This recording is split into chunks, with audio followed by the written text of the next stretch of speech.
Alhamdulillah wassalatu wassalamu ala sayyidina Rasulillah Sayyidina Muhammadin ibni Abdillah wa ala alihi wa sahbihi wa man tabi'ahu wa walah wa la hawla wa la quwwata illa billah amma ba'du. Alhamdulillah, puji syukur kehadirat Allah subhanahu wa ta'ala di malam Jumat yang mulia ini. Saya diperkenankan, diizinkan oleh Allah berkumpul bersama orang mulia. InsyaAllah mudah-mudahan kita semua dunia. Kebetulan ada acara di belakang sini, kedengaran suaranya, Masya Allah. Inilah orang-orang yang mudah-mudahan kita semua mendapatkan nadrah dari Rasulullah SAW. Dan gak ada yang bisa saya sampaikan kecuali hanya apa yang disampaikan oleh guru-guru saya atau oleh para alim ulama kita. Sebelum kita tutup, saya pengen baca sedikit salah satu fawaid. Kaifa ta'rif ma'adinan nas? Bagaimana kita bisa tahu intinya seseorang? Kalimat ma'adin itu maknanya ya bagian terdalam. Ya. Dikatakan di sini tu'raful mar'ah inda faqri zawjiha. Kita bisa mengenali seorang istri, ya itu istri kita benar-benar istri kita itu ketika suaminya susah. Baru ketahuan istri itu kayak apa hakikatnya aslinya ketika suami lagi susah. Ya, berapa banyak istri-istri yang suaminya lagi kaya, suaminya disayang, ntar lagi susah dah kelihatan wujud aslinya. Lalu yang kedua, yu'rafur rajul inda maradi zaujatih.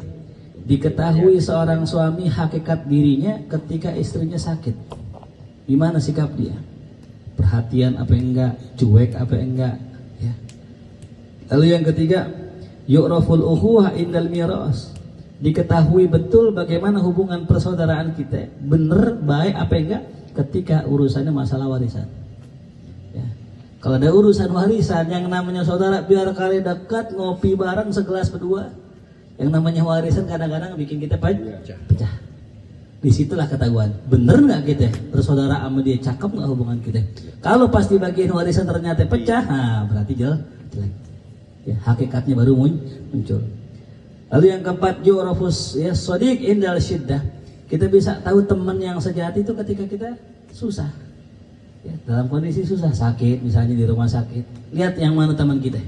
Siapa yang pertama kali bantuin kita. Siapa yang pertama kali jengukin kita, itulah teman kita. Lain sama teman kita lagi kaya ya. Kebanyakan kalau teman lagi kaya ngerubungin kayak apa? Kayak laron. Kumpul semua tuh. Tapi kalau lagi susah jangan laron aja oke main begitu. Yang terakhir, yu'raful mu'min indal ibtila. Diketahui seorang mukmin hakikat dirinya ketika diuji sama Allah. Kita boleh saja mengaku kita beriman sama Allah, boleh kita mengaku kita cinta sama Allah, boleh kita mengaku cinta Rasulullah, tapi omongan itu belum teruji sampai kita diuji sama Allah. Hal nahnu nataghayyar, apakah kita berubah gara-gara ujian itu atau enggak? Berapa banyak orang yang tadinya mustaqimin, istiqomah di majlis, kemudian diuji sama Allah dengan bala, dia sakit, nggak ngaji lagi.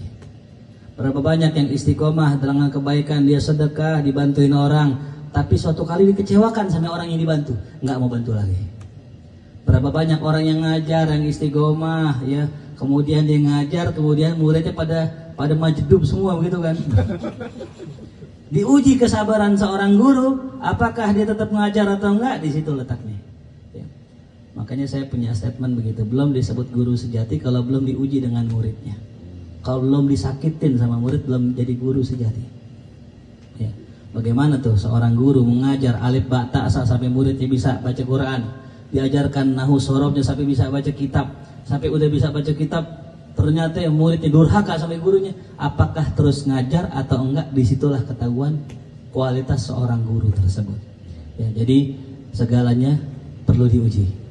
Seorang istri akan diuji sama Allah, suami akan diuji sama Allah, teman akan diuji sama Allah. Sampai para sahabat pun sama diuji sama Allah. Ketika sahabat mengakui keislamannya di depan Rasulullah, masuk ke dalam Islam, mulailah berkumpul mereka bersama Rasulullah. Ketika itu Rasulullah di Isra wal Mi'rajkan sama Allah. Nah ini kejadian terjadi nih ya, di Mekah. Lantas katsir minas sahabah, banyak para sahabat yang keluar dari Islam gara-gara nggak percaya dengan omongan Rasulullah yang beliau mengatakan bahwa beliau pergi dari Masjidil Haram ke Masjidil Aqsa. Akhirnya yakhrujuna min haulin Nabi SAW. Mereka keluar daripada agama Islam. Ya. Yang tersisa dari kalangan sahabat pada saat itu hanya orang-orang pilihan Allah. Ya. Makanya nggak punya mental akan mental. Yang nggak punya mental akan mental. Ya. Yang nggak kuat, ya, main di tarkot jadi orang angot. Yang nggak kuat main sama anak tarkot jadi orang angot. Yang nggak punya mental gitu. Ya begitu aja, seleksi alam. Nah kita jangan sedih kalau ada orang yang keluar dari kelompok kita, keluar dari majelis kita, dari sisi kita. Jangan sedih, kenapa? Itu semua orang pilihan Allah. Yang kuat akan bertahan. Kristal, ya, mutiara akan tetap bertahan. Yang batu kerikil akan mentah sendirinya. Ya. Nah itu jadi buktikan ya kita ini berkualitas ya dengan cara tadi. Ketika kita diuji sama Allah, nah kita harus sadar lagi diuji sama Allah. Ya, ntar pulang dari sini, bini ngoncin pintu. Masya Allah. Udah pulang jauh Citayam kan? Udah pulang Citayam jauh macet, mau diserempet kereta. Sampai rumah pintu apa tuh? Dikunci bini. Ini kan ujian di atas ujian ini. Bentar lagi jadi wali tuh. Bang Jejen. Wali. Makanya kalau ada orang dapat susah, bininya galak, ini alhamdulillah marhaban bi syiari sholihin. Oh ahlan wa sahlan. Inilah tanda orang-orang soleh ini. Orang soleh itu cirinya apa? Hidupnya penuh dengan bala. Kenapa? Dunia tempatnya bala, darul bahala. Ntar akhirat tempatnya nikmat. Ya, saya punya anak tuan, Sayyidah Nafisah, subhanallah. Ini anak saya 4. Ya, dari awal sampai ketiga nggak ada yang pernah masalah, nggak ada yang pernah masalah. Baik-baik semua, khair, alhamdulillah. Yang keempat, masya Allah, dari kecil udah masuk rumah sakit, ya bolak-balik ke rumah sakit. Ya, terakhir pas bulan puasa istri saya bilang begini, kata istri saya, enak banget di bulan puasa nggak mau kemana-mana, di rumah aja gitu, kata istri saya nih, maunya di rumah aja. Allah kabul omongannya. Minggu pertama anak saya yang pertama sakit, minggu kedua anak yang kedua sakit, minggu ketiga anak yang ketiga sakit, minggu terakhir menjelang lebaran anak yang keempat yang baik sakit, masuk rumah sakit TMC. Lebaran di JMC. Gara-gara apa tuh? Ngomong hati-hati ngomongannya. Tapi yang subhanallah tadi itu diuji kita sama Allah. Anak sakit, masuk rumah sakit. Baru pulang dari JMC, hampir seminggu kita nginep di rumah sakit JMC. Anak saya tangannya masuk ke treadmill yang bayi. Masih kecil tangannya masih gini. Lagi main, masuk treadmill kebakar, sudah tangan-tangan kebakar. Karena panas pasti. Iya. Itu koreng, ya Allah, istri saya nangis sedih. Kenapa ya Allah, anak kecil banget tangannya udah nggak bisa megang. Kita alhamdulillah ala kulli hal. Allah yang ngasih. Rapi sembuh 2 bulan kurang lebih. Sempurna sembuh udah 2 bulan rapi. Kupingnya keluar apa? Keluar kayak semacam cairan. Bau busuk. Ini nggak tahu apa itu namanya. Ya. Kalau mungkin lu namanya conge.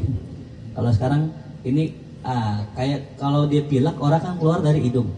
Ini pilek keluar dari kuping. Coba bayangin pilek dari kuping gimana tuh? Gimana ngelabet? Repot kan? Tapi qadarullah tadi keluar cairan tuh. Habis keluar tangannya baik keluar cairan. Tapi kita bawa ke dokter. Kata dokter anak saya ada kelainan dia. Jadi kalau orang antara jalur ke apa dari hidung ada sekat. Jadi dilurus begini. Jadi lewat gitu lah sini, nggak kalingan. Qadarullah tadi berobat udah pulang dari rumah sakit dari dokter tadi. Intinya apa? Habis ujian ini dikasih ini, habis ini kasih ini, habis ini kasih ini. Nggak ada berhentinya. Cuman yang membedakan antara ini ujian, ini hukuman adalah hati. Kalau kita dikasih yang begitu, ngena hati kita, mental kita kena, sampai kita sedih, nangis, itu penghapus dosa itu. Tapi kalau enggak kena hati, itu ngangkat derajat insya Allah. Ya, pernah nggak kita nggak kena satu hal musibah yang kena mental? Nah itu berarti ngapusin dosa. Mungkin kita ada dosa. Tapi kalau kita nggak kena ke hati, nggak kena ke mental, berarti apa? Naikin derajat. Ya. Nah itu jadi dunia darul bala. Dunia tempatnya bala. Mau hindar kemana aja kena bala. Saya punya teman kerja di kantornya punya masalah sama orang-orang kantornya. Dia kesel, dia keluar dari kantornya, resign. Jadi pengurus majelis. Kayak gini nih. Justru di majelis banyak masalah juga sama teman-temannya. Dia masalah, mau ribut sama sini gitu ya. Cuma di tarkot doang yang gak ada masalahnya. Amin. Insyaallah gak ada. Malam ini nggak tahu besok. Ngaji ternyata di pengajian juga ada masalah. Dia menghindar. Sebenarnya solusinya kalau ada masalah tuh dihadapin, bukan dihindarin. Selesaikan ya. Selesaikan, jangan dihindarin. Akhirnya dari kantor masalah pindah ke taklim. Taklim bermasalah juga, akhirnya keluar dari pengurus taklim. Live group dia. Oh, di sini mah nggak ada yang salah live group. Di situ baru. Masuklah dia pulang ke rumah, kagak kerja, kagak ngaji. Kagak ngaji.